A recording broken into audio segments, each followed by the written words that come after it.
Vous reconnaissez peut-être donc la sculpture représentant Antoine Watteau, réalisée par Jean-Baptiste Carpeaux, qui est présente en bronze près de l'église Saint-Géry à Valenciennes. Il s'agit ici en fait du modèle en plâtre original, présenté d'habitude très en hauteur sur le socle qu'on aperçoit encore derrière, et qui donc vient d'être descendu ces jours-ci de ce piédestal par un système de protection, de poulies, d'échafaudage, avec toutes les protections possibles pour ensuite être mise en caisse et emmenée dans quelques temps dans un entrepôt pendant la durée des travaux.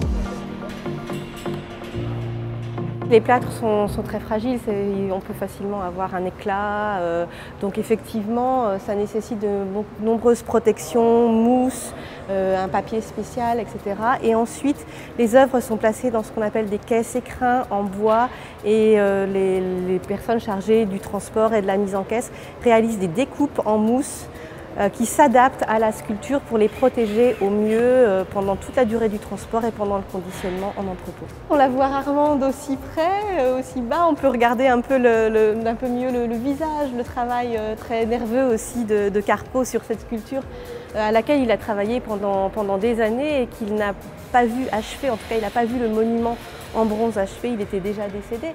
Donc c'est une sculpture très émouvante parce que c'est un lien entre Carpeaux et Watteau qui sont quand même les deux grands artistes, avec Rubens aussi, les artistes emblématiques du musée. Donc c'est vrai que c'est très émouvant de la voir descendre tout doucement de ce piédestal et d'être aussi proche actuellement. Mais on a hâte de la retrouver bien sûr.